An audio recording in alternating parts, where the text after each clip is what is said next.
Lookingglass Rural Fire District, May 14th. And we will start with Pledge of Allegiance. I pledge allegiance to the flag of the United States of America and to the republic for which it stands, one nation, under God, indivisible, with liberty and justice for all.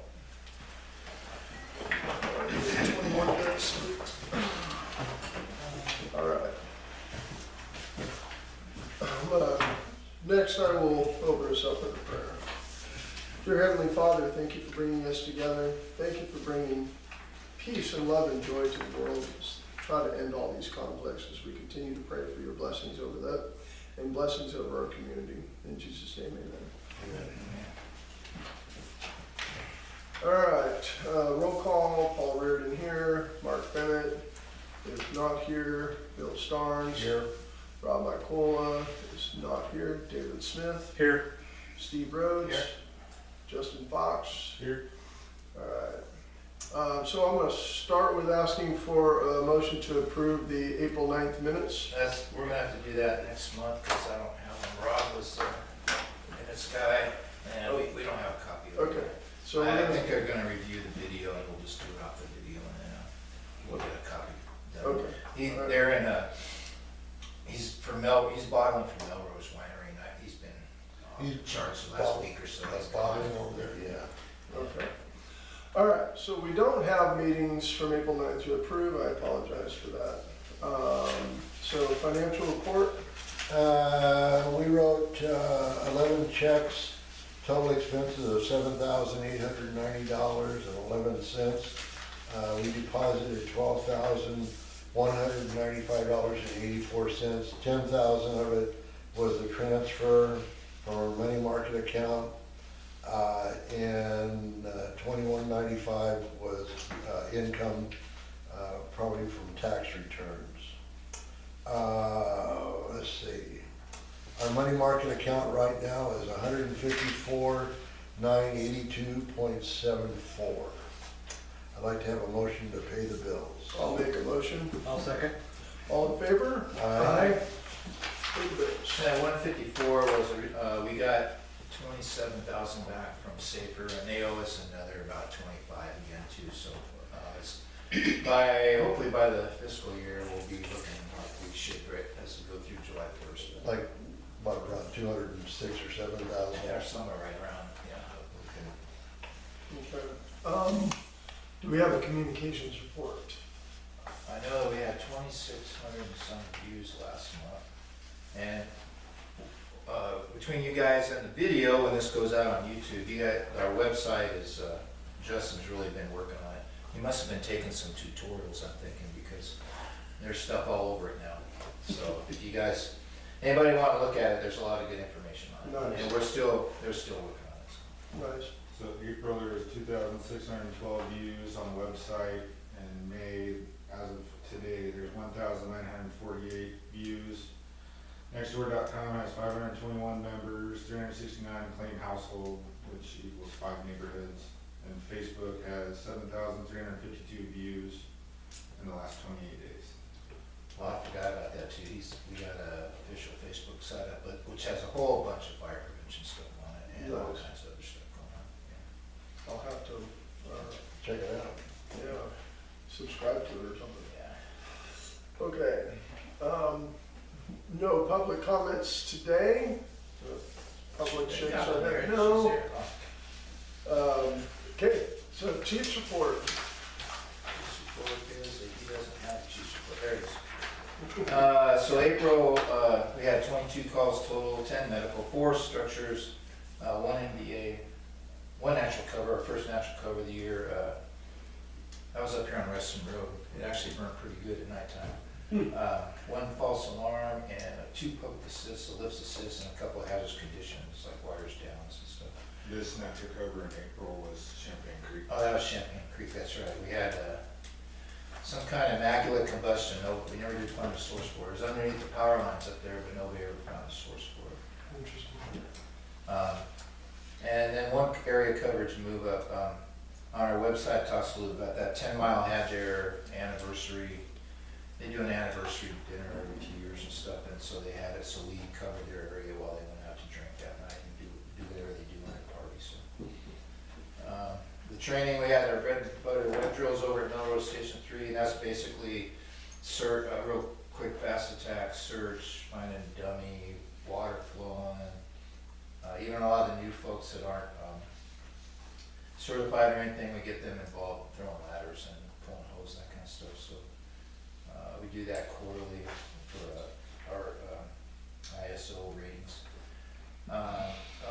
This month was a lot of wildland. We had our annual RT 130, which is our wildland recertification, and then also every year we do a wildland fire shelter retraining. DFPA gave us an outlook for the fire season, which it looks like it's pretty normal, actually. The drought is officially over, but usually what that means is we have more grass, so then we have more grass fires. So it's a never-ending story, one way or the other. They are going to be staffed up. I think they're not going to have the single engine air tankers here in Roseburg this year. I think they might be a helicopter show or something. So, but their manpower's up, so that's good. If you don't mind. So the issue with that, seats are going from the Type 2 to a Type 1 because they're making them change their engine. So it's not cost effective anymore for seats. And the helicopters, so the way that they used to staff fire helicopters at Roseburg Airport was they're not allowed to fly over incorporated areas. Well, railroad tracks are considered unincorporated, so it would follow the tracks out. If anything that has a load hanging from it can't fly over incorporated areas. And the only other way around that is you follow the tracks out. Well, last year FFA stepped in and said, no, that doesn't count. You can't do that. So that's why they're not allowed to have a helicopter at Roseburg with an external load, the buckets. The next step that you do is you do an internal load, which is a lot more expensive. So Right. that's what's So they're flying out of Myrtle Creek or? Yeah, there will be one or two out of Mill Creek. one out of Myrtle Creek, one up in Kellogg. Oh, that's right. And then they have a statewide one in Gresham or somewhere that will be available, but odds are it's not going to be available much. It's probably going to be all over the state. Well, yeah, 'cause especially when the fire season starts. So we're down an entire fleet then for Roseburg area. So everything has to come out of Myrtle Creek? So the aircraft has, The even one last year, with the low load, Yeah. right? The hanging low. yeah. They come out of Myrtle Creek. But And now we what still if do they have seats available, but they come out of Redmond. Right. So So what if you have to fly over a zone where the fire is? You they're can't not fly. allowed to. They're So not you just allowed. let it burn? There is a helicopter pilot up north in Lane County that actually got in trouble for doing that during an active fire event. So Yeah, another law. But somebody needs to go to Salem. No, you just gotta get rid of everything from Eugene North. Right. It's just become part of Idaho and get rid of Yeah. the stupidity.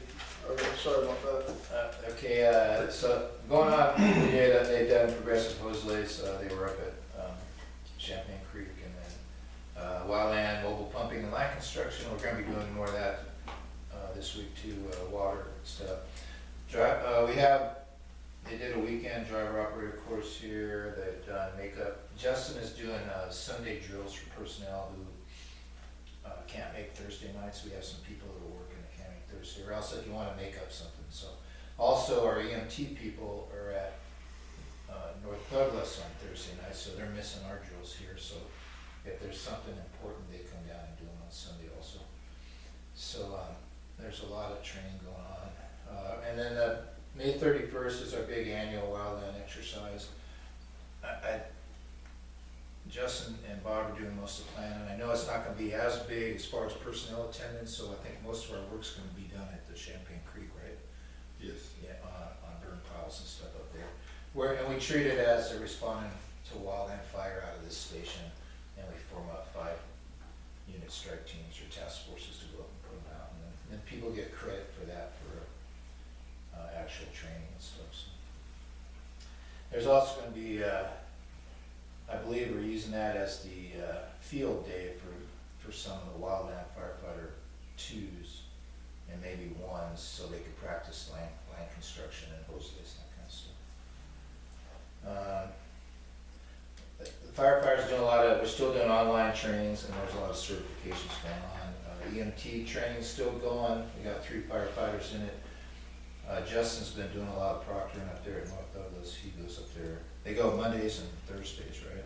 Tuesdays. Mondays or Tuesdays and Thursdays. Our students are doing really well, and Justin forwarded me an evaluation I went on today that their chief up there did. Pretty amazing. The kids are doing really well, the youngsters. Oh, you got one? So, we've had 2 firefighter candidates, or 2 guys join in that were originally with us way back when some of our original cadets were here, Bridger and Kevin Nelson and them. And so Michael Prowl and Ryan Obiot, and they've come in to rejoin, and it's pretty good because we're gonna get them in safer programs so we can get their gear even though they were here years ago. And then secondly, Prowl worked for DFPA for a season or 2, and so he's got some experience, plus they both have a little bit of experience already, so it's gonna be really good. And we'll be using them during the summer for the wildland staffing, if they get all their certifications done. And that's another issue is, Justin's been really working hard recertifying members, because what happens when you resign or, unless you take a leave of absence when you resign, your certifications go away in the state. So then we've got people coming back, and you gotta go back through and petition to get them reinstated and stuff. If you pass the maintenance period. Yeah, While you're there's a resigning. maintenance period of 2 years, yeah. So then, and then another, I think when you retire, something else happens too, because Bob Scott retired basically because of medical, and then he's back now helping us with training and all that kind of stuff, and scheduling, and so they're making him go through all the hoops again, even though he's been a firefighter for 40 years or 50 years or whatever. So, that's just the way it is in Oregon. You don't get any cuts for being a volunteer. You can do the same stuff that everybody else does. Cadets are still working here. One of our cadets is going to be 18 here this summer, and we'll be using him on the wildland stuff. And we got a new SOP and policy coming up for cadets, just to kind of satisfy all the requirements for OSHA and everything else on using child labor and everything else. Equipment-wise, the 1030s parts are still not here. But we're still using it. We just have to charge air up every time we get in there. The station air pressure's down. We're working on a repair replacement for that. 1030 and 1061 had their annual pump tests here last week or the week before. 1061, the big tender passed, and 1030 has failed the last couple of years with they do a vacuum test. It's supposed to hold air for 5 minutes in the pump and all the fittings. It doesn't.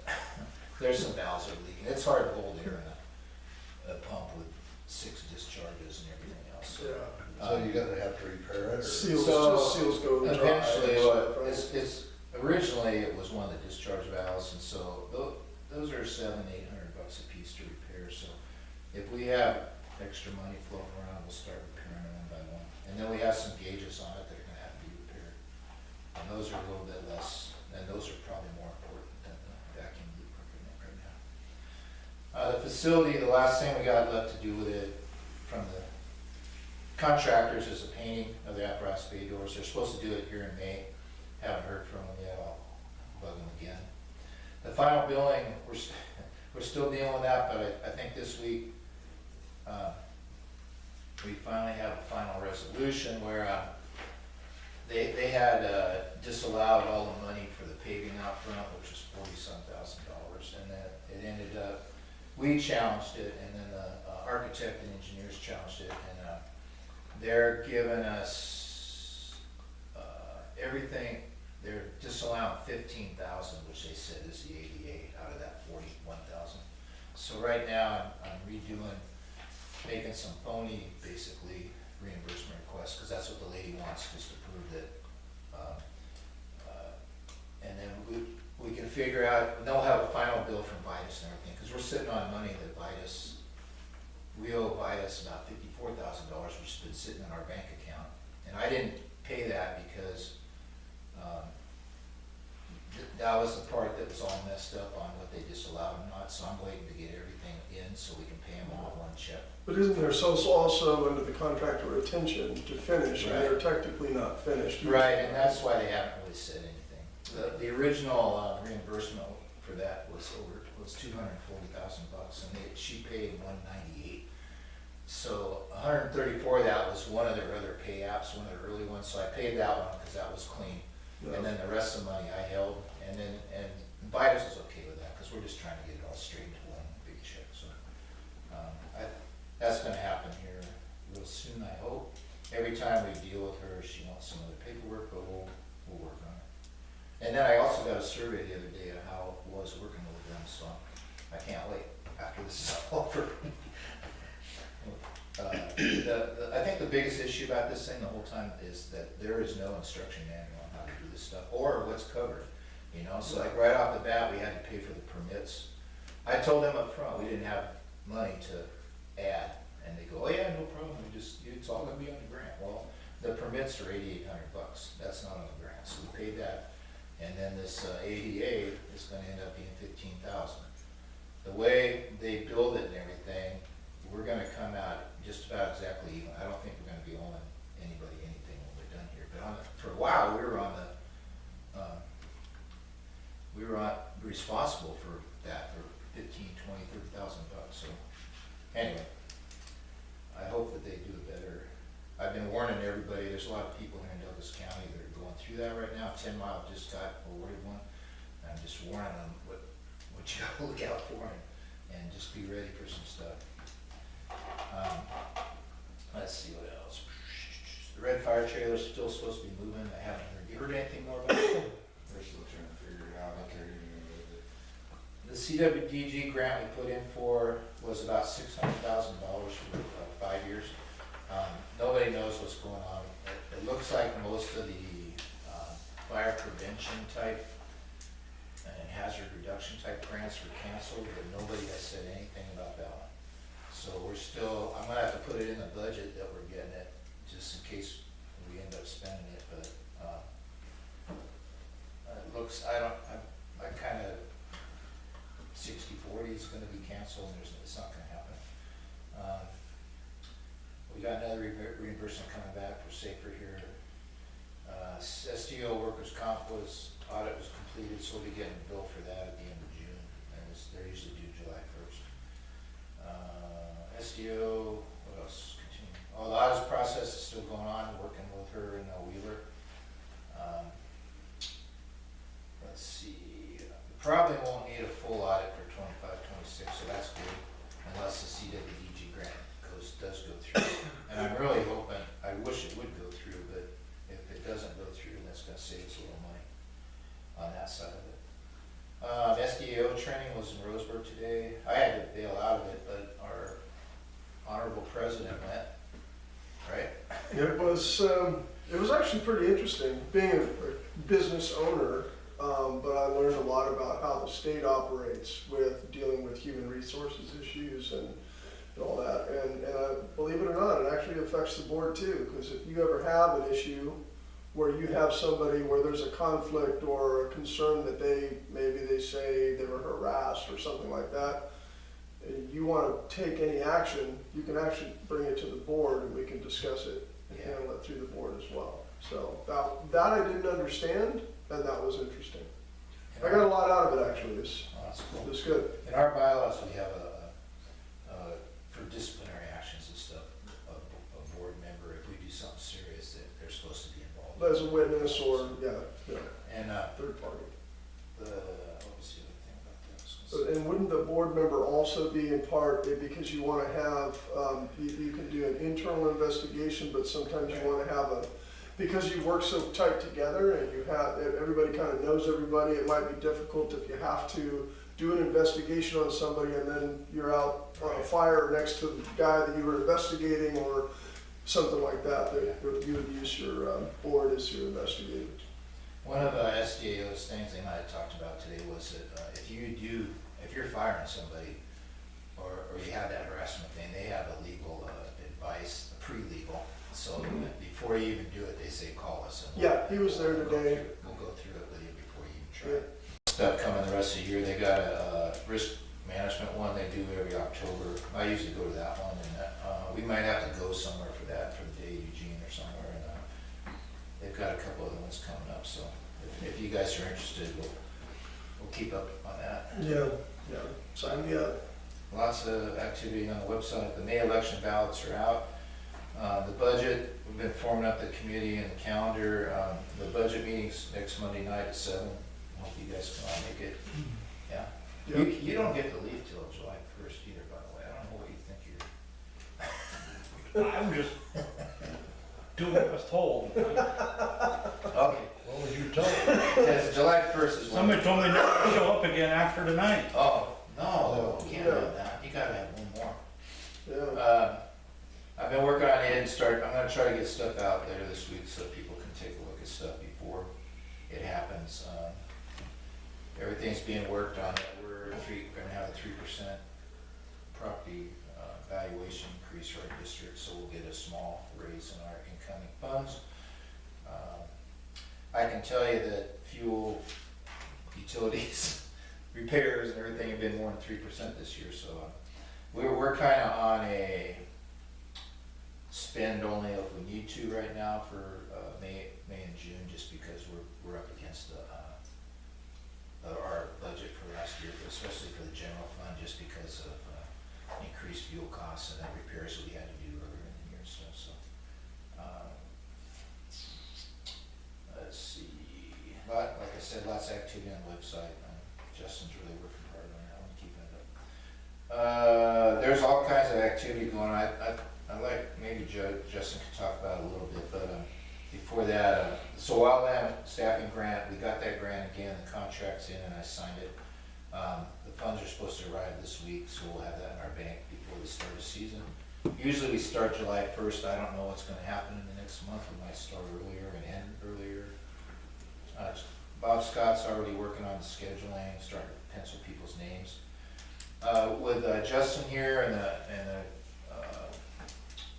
Bo Cummins and Mike Nady and Michael Prowl, the newer guy, we're going to try to participate in the comp flag task forces this year, probably offer up that state tender that they gave us, and so that we'll be able to, you know, if they got fires east or even California or something, they could be gone for a couple of weeks, but we'll have guys that can do that. We haven't been able to do that for a long time, so it kind of helps us pony up. And we were thinking about the wildland engine too, but that wildland engine is kind of our initial tack in here, and the other one's really not good enough to send out anywhere. So I think the first year we're just going to do the tender. And then also a couple of people, especially Justin, has qualifications where they might end up going out with some kind of overhead or by themselves or on another crew or something. So the benefit for that is for them, and it actually benefits us too, because we'll get reimbursed for them being out. So we usually get reimbursed for equipment as it goes out per hour. So that's nice. let's see, school stuff. I know we're next Wednesday is Jogathon. We're going to be helping over there. They want to use the airborne to start the Jogathon on the fire truck in the morning. There's a field day in June 11th or 13th? 11th. We'll be over there all day. We were up over there last year helping them when they had their final big outdoor party over there at the school. I think that the Grange last night, we also voted to participate this year in that with them also. So we'll have some volunteers helping. Before I let Justin have this, last night at the Grange, we've been really working on trying to get any volunteers in the district to all help each other. So like the Grange,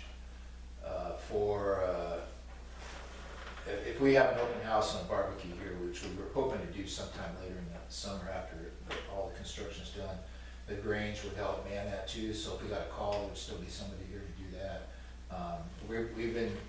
We and Justin and Misty and some of the kids have been helping the school and everything, because they're short on volunteers over there too, even with their TAPS program and everything. So we're hoping that between us and the Grange and the school working together during the summer, the Grange is really picking up, trying to make a monthly calendar, maybe like movie nights or line dancing or live entertainment or something that we can all get together and volunteer as a group and maybe do some community events around here. Are they still having the skating nights over at the school? Yep. You can talk to him, there's one coming up.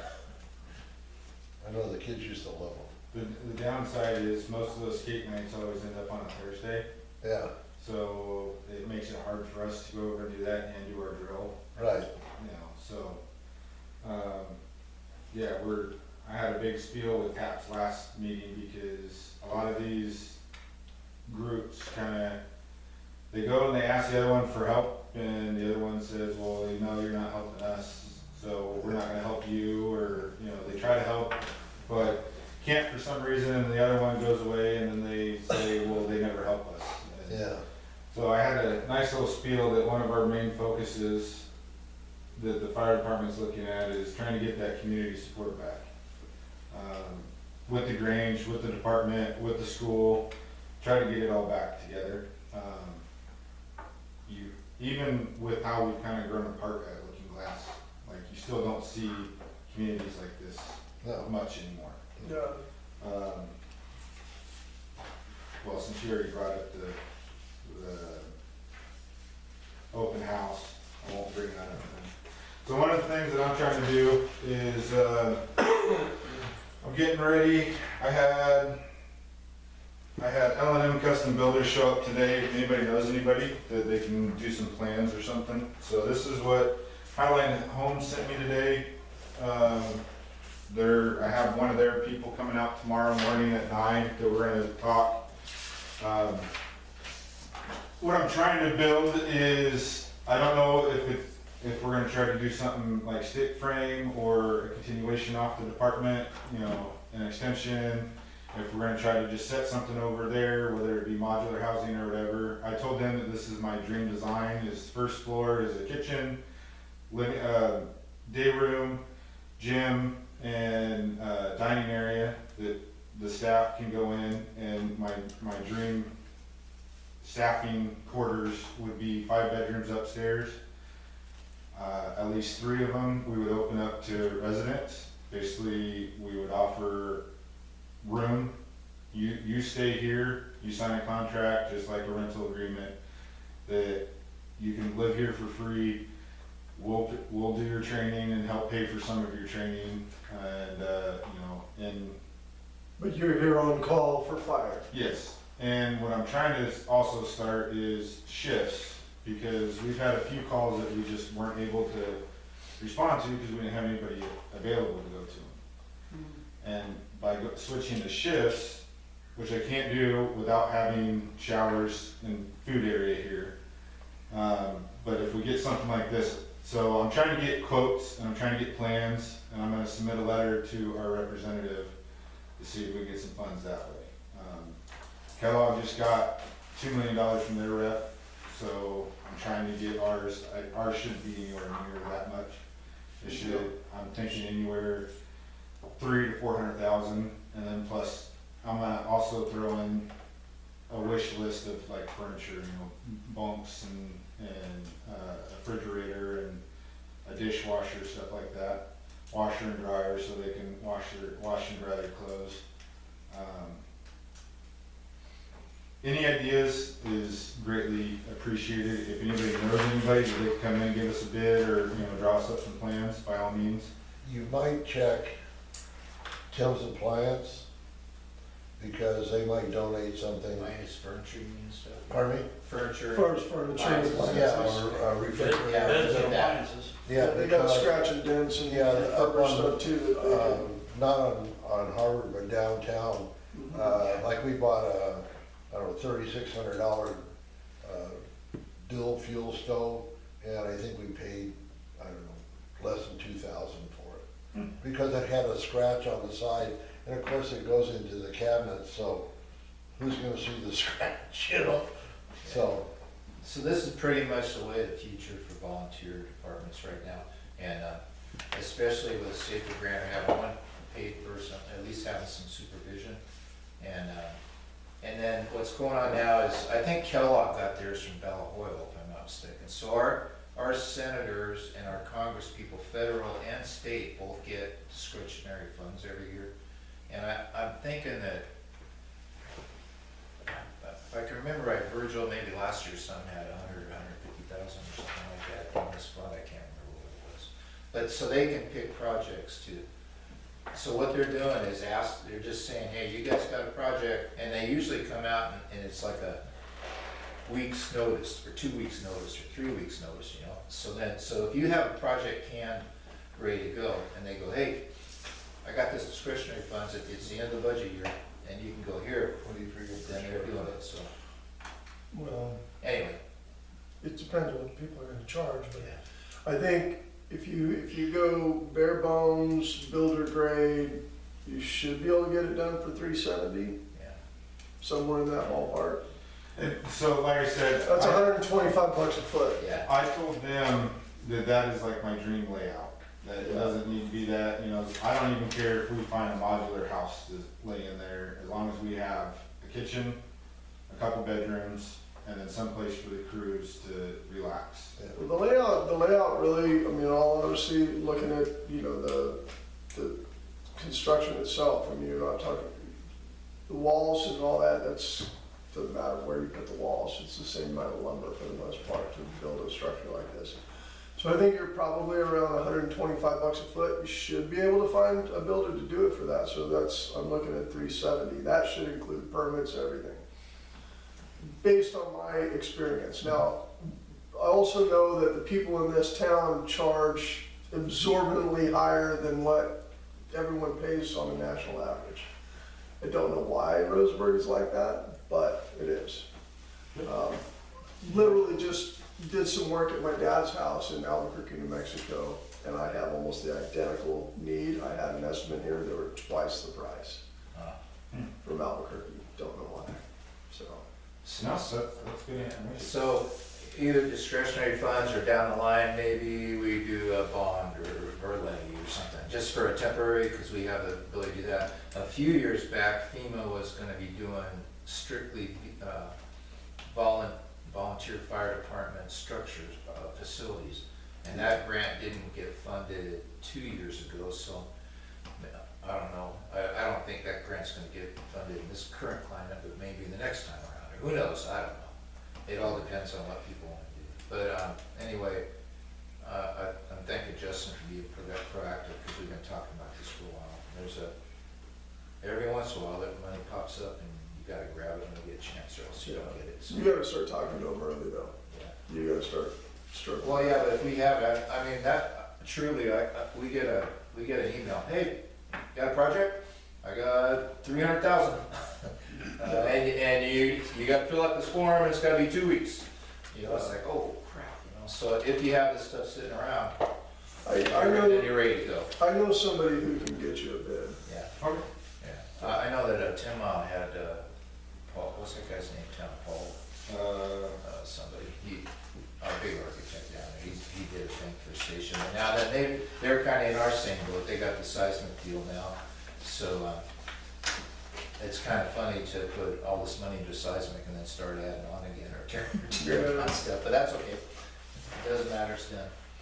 So the other thing, so the reason I wasn't at the SDO conference today is because I had an event up at Navy Drive. So for those that don't know, there's a white oak preserve up there. He got a grant. Steve Denny is the property owner. We help burn their marsh every couple of years. We go down there and help them do that. And he was doing a tour of his property because he just got a grant to go in and clean up the property and start some stuff and make it a preserve and all that. With that, there's a resource that we use, that box sitting over by the public right now. It's a program called Ready, Set, Go. It's like defensible space, you know, what to pack for wildland fires, that kind of stuff. And because they sent us free stuff to hand out, I have to report every single time that we do stuff like that. And when I was on there today, reporting it, I actually found out, so we're the 4th out of the top 5 volunteer departments doing this program. So that was kind of cool. And then So, like with, going back to the construction here, so the two contractors that I'm talking with right now, they're mainly stick built, like one's Highline Homes and the other one's L&M Custom Builders. They're both gonna, make up some plans and do all this kind of stuff. I'm meeting with one of the contractors from Highline Homes tomorrow, that they're gonna come and look at the site to see where they can build and all that kind of stuff to make plans better and give a better quote and all that kind of stuff. So, again, I don't know if we're gonna extend off of this. I don't know if it's gonna be a modular home or a manufactured home dropped in place someplace. Talking with L&M Custom Builders today, they did say that it would have to be over in that corner so they can hook to the septic. Otherwise, it's automatically like $20,000 for a new septic system. So, Have you checked on the place in front of mine, and the place next door to it, going up Flournoy Valley? They dropped in 2 Adair homes. They put an Adair home in each place, and it was up in like a week and a half or something. my problem that I'm having is getting people to get back to me. And then as soon as they do, like I've had to calm Highline Homes down a couple times, because they're like, yeah, let's get you talking to a lender. It's like, no, we're not doing that. Yeah, This is all for a bid, just to turn in and request funding. right. It's like a grant that I'm applying for. And, oh, okay, the very next time that I talk to them, it's like, yeah, I think we're ready to get you talking to a lender. It's like, no. I'm not.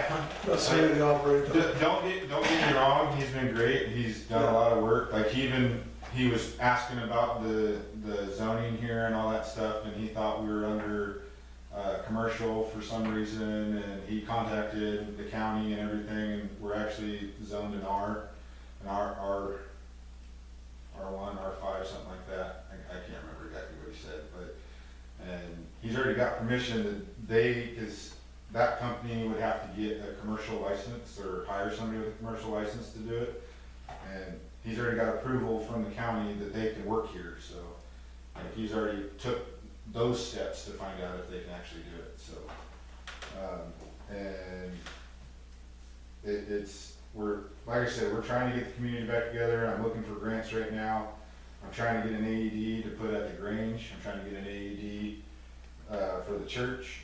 I'm trying to get a date to do CPR first aid at the church. I'm looking for a grant right now to find a cardiac monitor for us, because right now, so AEDs, you have to continuously change the battery, and especially after using them on a code. They're about, what are they, $337 a piece now?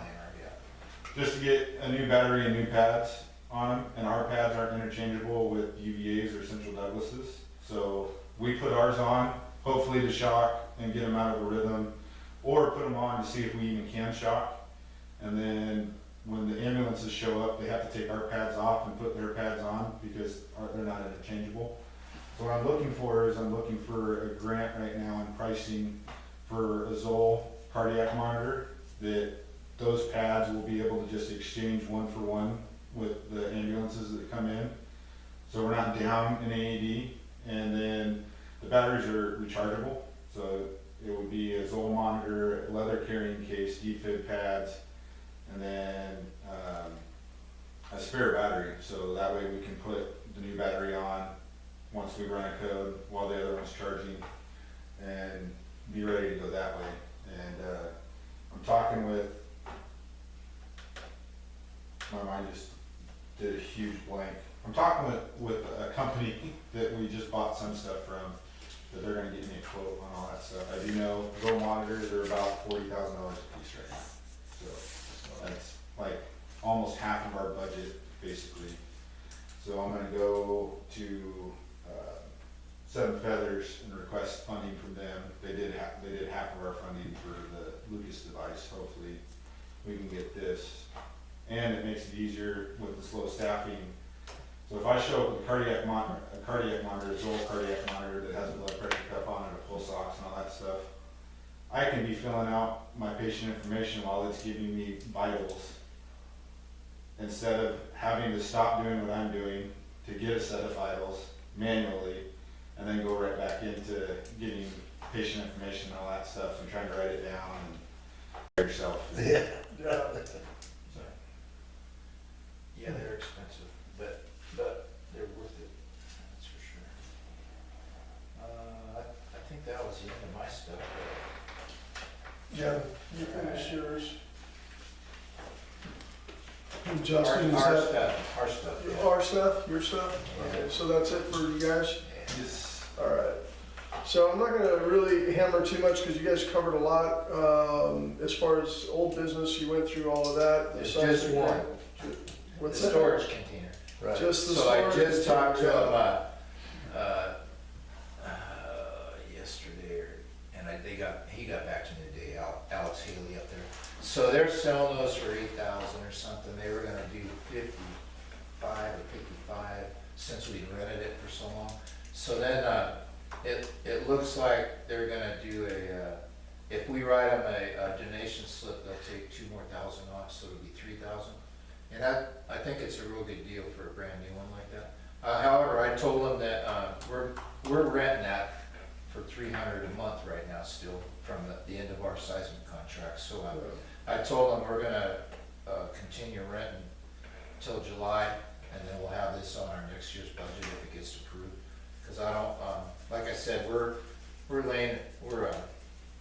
pushing up against what we have, as far as our budgeted, general fund money for this year, we're about 4,000 or 5,000 off it. We don't wanna go with that, get into our contingency and all that stuff. So, anyway, I think that's a good deal, so I'll be coming to you guys to ask, or I'll go to the budget committee and ask, hey, you guys, what do you think? Which will be, you said July 1, right? No, What's that? the budget. The budget, the budget starts July 1, yeah, but the, Meeting The on the meeting is ninth. the 19th. Yeah, So, yeah. okay. So I think that was all that was left on the old business. And then new business, the punch list on the seismic grant, you Was said just the doors, Yeah. just the garage doors. And then upcoming training, sounded like you went through that also. Yeah. And then budget committee, budget meeting next Okay. Monday. I've got an agenda out for it, but we don't, Okay. it's the same as last year, then I'll get it out to everybody. What about fire season outlook? Kind of touched on that, they're looking for normal fire season, not anything really huge out here in our part of the west, maybe on eastern Oregon a little bit, they were saying. But that's all, it's a guess every year. We were way over on rain for the winter, but so the drought's officially over, but still we got a lot of stuff on the ground from snowmageddon and everything else, so. I can really tell you just on the fires we've had, even, stuff off-season, that, the litter on the ground, it's really amazing now when we go in to cut line or scrape line with the hand tools that you usually use, rogue hose or McLeod's or stuff to scrape grass, well, you're having to dot, there's limbs everywhere, so you gotta have a chainsaw guy with you or somebody Yeah. doing that to even do line anywhere around here right now, it's really strange. And plus it makes a heavier fire little too, when the grass going through the grass, so. So that does remind me, I've been trying to put out to tell people that they're gonna burn, to at least let us know, give us a call. And then if it's something that they're worried about or that they have questions about, to call us, I'm more than willing to go out and check burn piles, help them make it safer. And then if I have enough time, I will even try to get a crew out there while they're doing it. We're gonna do our first scheduled crew burn on the 25th. I've already looked at the day that day, it's gonna be over on Colonial. Had a gentleman call us about his burn pile, and so we're gonna try and get crew out there and try to get fire on the ground before 7 a.m. for the temperatures warm up, so. Yeah, typically it starts right after Memorial, doesn't it? That's when we start getting worried about, Yeah, I was looking from our house today, I was looking across here in the higher elevations of the south facing hill, it's drying off already.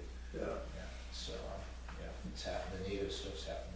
My problem is I got so much grass growing in places that I can't get my lawnmower, so it's all, Yeah, Yeah. you know, weedy whip time, and me weedy whipping don't go very far. I got the same problem, I've been hiring, we got a couple of the cadets here.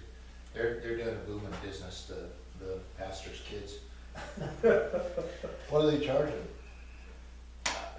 15 to 20 bucks an hour a piece, yeah. And last year I paid a guy, a landscaper guy. I usually do it the most I can, but I'm having a hard time doing it myself lately, so, and I had paid him 25 last year an hour, so that adds up fast when you got a whole hillside. Yeah, I just, And but these two guys, man, they're in I was telling Justin the other day, in 3 hours, last Friday shoot, they did them once, so those two kids, they've been making so much money, they both have professional still, bicycle handle things, Oh, and so really? they're just going, man. Yeah, Well, I need to find some good kids, because I just paid my landscaper 75 bucks an hour. yeah, they're good, those guys are good. There's one of the guys that, well, his wife owns the insurance company, and he lives out here off of, right by the river. Yeah. And he's got some pretty steep stuff, and he's got a remote controlled mower. Oh, yeah. And he goes out and mows up and down behind the big barn with that track thing. He sits there and goes like this, and it raises it and lowers it, and it goes over just about anything. It doesn't do a really real good job because where their tracks are, lays the grass down and then it stands back up. But, it's only $3,500, $35,000 or $5,000 for one, All right, I'm gonna move this meeting along here. I think fire season outlook we covered, so President's report, as I said, I went to SDAO meeting today. It's based on human resources, pretty good information. I got a lot out of it. Looking forward to the next one. Do we have a director's report? I think that'd be any of those guys if they want to say something. Nothing? Okay. Board member comments, I think we're good there. Public is not gonna comment, so our next board meeting will be June 11th. And budget meeting will be May 19th again, 7 o'clock. And without that, I have a motion to adjourn the meeting. Make a motion? I'll second. All in favor? Aye. Meeting is adjourned. Thanks, everybody.